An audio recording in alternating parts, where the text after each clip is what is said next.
Nagawa sa investigasyon nga hindi hungod nga nabuno sang isa sa mga suspect ang giaupod sa nagluntad nga inaway sa mga pamatanon sa barangay Zamora, Melieza City proper sa Agosto 20 sang gabi. Sa interview sang Bombo Radio kay Police Captain Melchor Tolentino, ang officer in charge sa Iloilo City Police Station 1 niagin pahayag nga nagsugod ang tensyon. Sang hinali na lang ginlambatan sang apat ka mga kalalakihan ng biktima nga nagalakat upod ang iyang nobya. Gintuyo sa mga suspect nga buno ng biktima apang nakit-an ini sang iyang nobya kag nabuligan niya ini nakadalagan pang biktima apang ginlaga siya sang apat ka mga pamatanon kag naabtan sa isa ka tiyangge sa nasambit nga lugar kung sa diin natabo na ang pagpamuno. Pahayag pa ni Tolentino didto ginpulihan buno sang apat ka mga suspect ang biktima apang aksidente nga naigo sang isa sa mga suspect ang iya kaupod. Napaidalom na sa operasyon ang Jesse 7 anyos nga ginpulihan sa pag-away kag pagbuno kung sa diin may duha ka pila sa dughan kag may pilas pagid sa tiyan.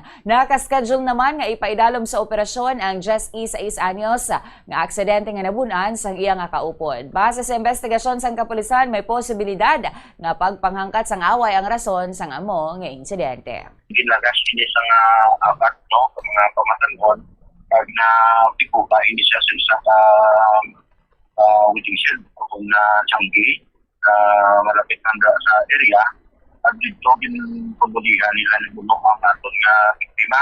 Mas nakaging pulihan nila dito kita nakita siguro mga ang isa sini sa mga suspectado o kanang isa ka binodida ginagin na sa pagpuno sa biktima nahigo sa iyang upod sa kilid kung nga nagpapit siya o subong harapan na sa subong hospital.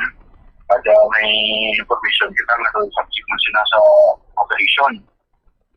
Si Police Captain Melchor Tolentino, officer in charge sa City Police Station 1.